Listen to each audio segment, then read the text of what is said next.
Hello from Chiang Mai International Airport.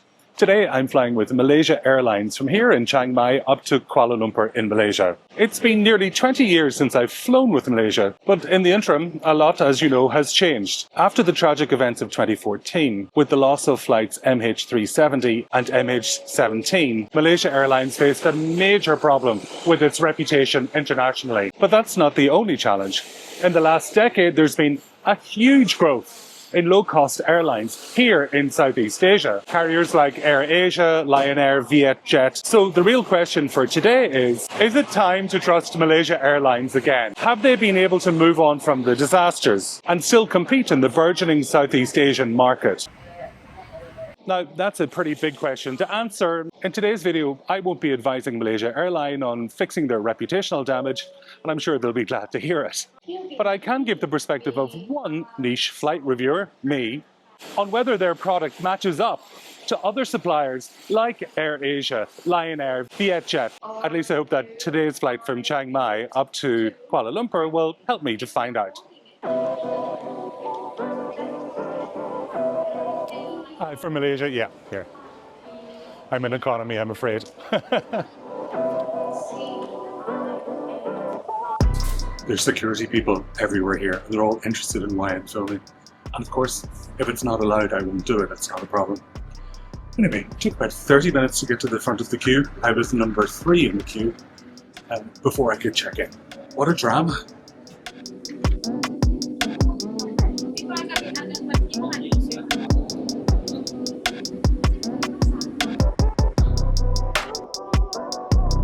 Okay, so we're through security and immigration here at Chiang Mai International Airport. I'd hoped to talk to you before this, but there's security people everywhere, and they're very interested in anything that looks like a camera, which I understand. I always take care not to film security people if I can avoid it. If they're somewhere way in the back and I don't notice them, well, what you gonna do? Okay, so I talked a little bit about that reputational issue for Malaysian Airlines. I think an ordinary flight reviewer like me can evaluate 3 things to get a sense of whether Malaysia is back on the up or not. So the 3 measures I'm going to talk about are comfort and service. Is flying Malaysia Airlines a more comfortable service than flying with its competitors in the low-cost category? Value for money. Do they offer a better balance between price and what you get? Finally, overall convenience. Does flying with a full-service airline make traveling easier? I think we can already evaluate check-in. Check-in here at Chiang Mai for Malaysia Airlines was a complete mess, and it took 30 to 40 minutes for me to get forward. There seemed to be a problem with every passenger. It also seemed that nobody was quite in charge. Each of the staff members were checking back and forth. Oh, can we take this passport? Oh, this bag is 1 kilo over, what do we do? And it just felt maybe a little bit disorganized. Interestingly, AirAsia check-in was right beside Malaysia Airlines. Everybody that came up, processed, bag taken, here's your ticket, on you go. It made Malaysia Airlines look clunky and unprepared. So here at the gates of Chiang Mai, there isn't really much to do. There's a lounge back here called the Coral Lounge. There's the VAT refund area. There's a little mini market here. There's a couple of shops that sell Thai tchotchkes, little takeaways if that's your thing. Over this side, there's a duty-free for liquor and tobacco, a coffee shop down here, and a Burger King. One thing that's quite common here with Southeast Asian airlines is a very limited weight allowance for your cabin baggage. I've got a small bag like this that I take with me, and I carry a camera bag, which is very much not within the 7 kilo limit. It's got a computer, it's got a spare monitor, it's got 3 cameras, a drone, a bunch of other stuff, which is quite heavy. But if Malaysia Airlines is weighing cabin baggage right up at the gate, that's going to be a problem for me because I've got no alternative solution at this point. So fingers crossed. All right, I'm going to go and get a snack.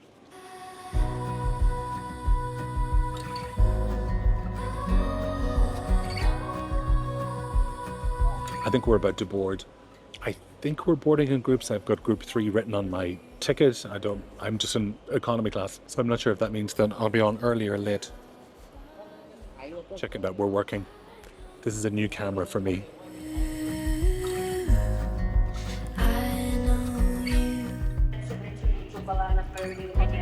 Of course, no problem.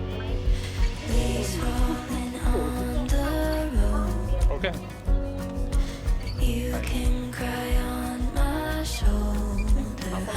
Cat con crab. Turns out group 3 was the first group to board after business. I think that's probably because I had paid for seat selection as part of my ticket.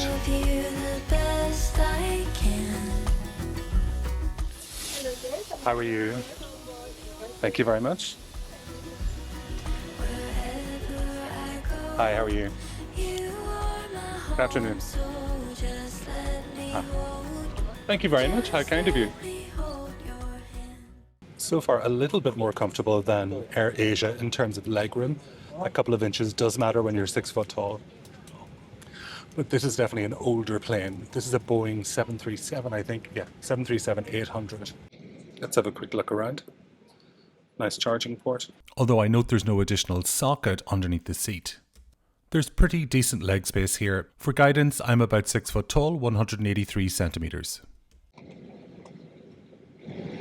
This is handy for putting your iPad in, and I've taken an iPad mini for this trip, so that'll work very nicely for me. Allegedly Wi-Fi. Here's what Wi-Fi was like after takeoff. You connect to MH Studio, go to the URL requested, and then streaming on board comes up.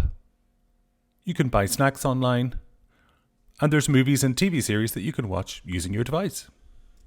Meanwhile, back at the seat, there's a regular tray table. It's pretty firm. There's an elasticated pocket for your personal items, and you can see the legroom a bit more clearly here. That works much better for me. Individual air controls, which is always very handy. So far on the comparison, some things are looking good and some are looking a little bit shaky. I can't wait to do the scoring at the end of today's video. Assalamualaikum and very good afternoon, ladies and gentlemen. From the flight deck, my name is Shani Oman, your commander for today's flight. Welcome you on board Malaysia Airlines Boeing 737 the series with the flight number MH773, bound for Kuala Lumpur. Sounds like we can expect a 2.5 hour flight instead of the scheduled 3 hours and 5 minutes, I think, which is nice, going over the Gulf of Thailand. So if it's clear, I'll try and get some shots of that through the window. I have no idea what is served on board, whether there's food, a beverage, anything like that, but you'll find out at the same time as I do.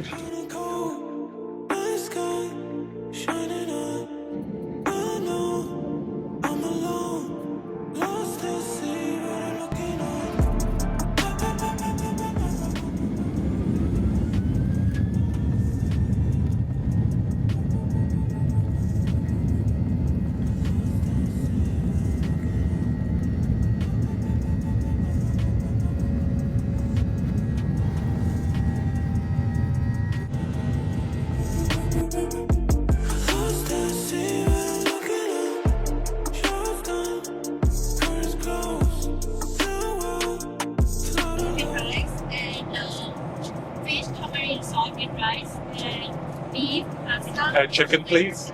Yeah. Thank you.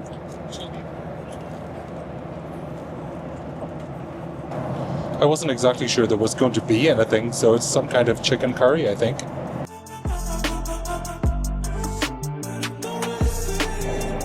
I'm just waiting on a drink. I think they're serving like Coke Zeros or juice. There's already a water, which is fine.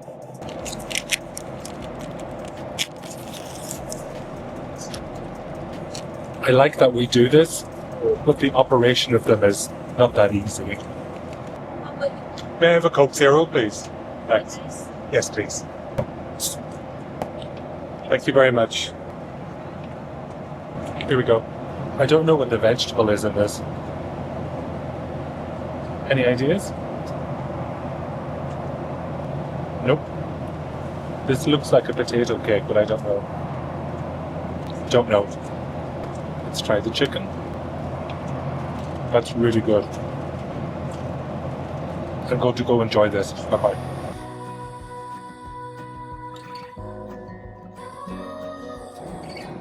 We're about an hour and a half into the flight at this point. I'm starting to think about service and value for money. That food was much better than Air Asia, and on Air Asia I had to pay extra in advance in order to get that. Everybody on board this Malaysia Airlines flight was served a meal and a beverage.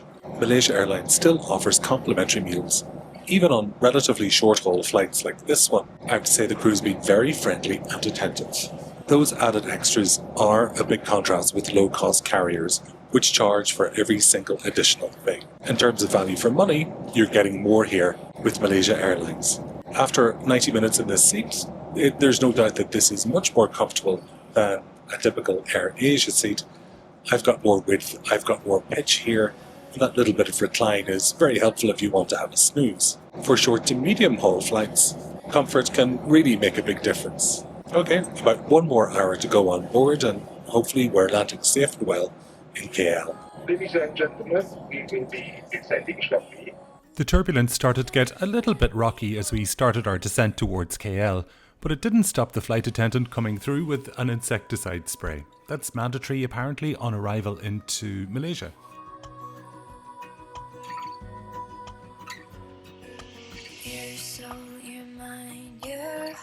Ladies and gentlemen, thank you for flying Malaysia Airlines, and we hope you have enjoyed our vacation.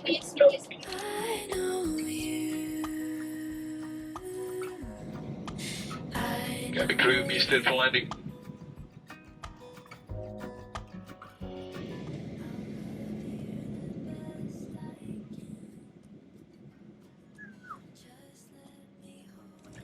And so we've landed safe and well here in Kuala Lumpur. About 2 hours and 45 minutes, a touch longer than the 2.5 hours that were promised, but still ahead of schedule. You can't ask for much more than that.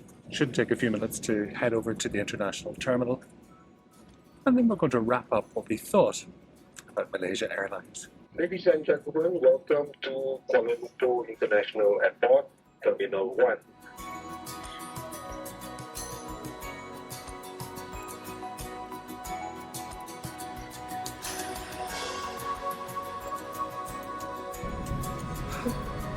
While we're waiting to disembark, they didn't weigh anybody's carry-on baggage, so that's good news. And they've been pretty quick about opening the door. Obviously only business class passengers being allowed off just now. I'm keeping an eye out to see if my bag made it safely. Did you see a massive red bag?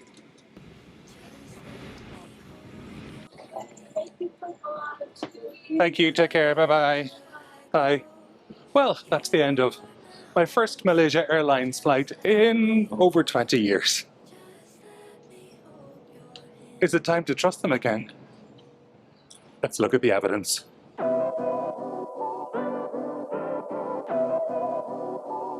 I forgot how big KL Airport is. When we talk about convenience, a full-service airline like Malaysia Airlines often wins out over low-cost carriers, simply because you get the little extras, like baggage, a bit more comfort, and that little meal.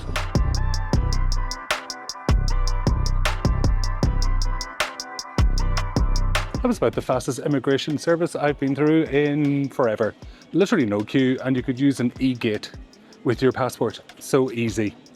Okay, time to collect bags. That may take some time. Oh, Carousel B.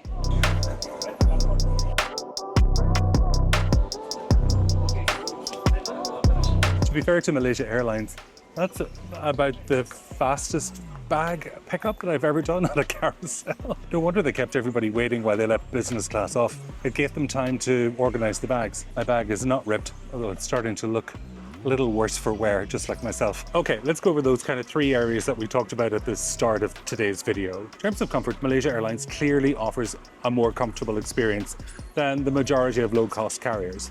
That's not to say that the low-cost carriers are terrible, they're not, but in this case, it just was a bit more comfy. In terms of value for money, you're getting meals, baggage, and better service included in your ticket. It's friendly, you're made to feel welcome. That goes for something, right? Convenience. Full-service airlines like Malaysia Airlines just make traveling that little bit smoother. But then there's still the shadow of all of that negative reputation that comes from 2014 and also comes from how Malaysia Airlines has struggled to survive in this low-cost environment. For me, today's flight was a positive experience. But trust is so fragile, particularly when it comes to where you're going to spend your money on your next flight. It depends what you're looking for in an airline, I suppose. Interestingly, I've booked my next flight with Qatar Airways from here in KL to Dublin. And it turns out that the first leg of that is a long-haul flight with Malaysia Airlines. So we're going to get to do this again, but longer haul in a different product. I'm guessing not in a Boeing 737, but We'll find that out in a little while. Okay, that's it for this particular video from here on Planet Patrick. I'd certainly appreciate a little subscribe, and I hope you enjoyed today's video. Until the next one, take care. Bye bye.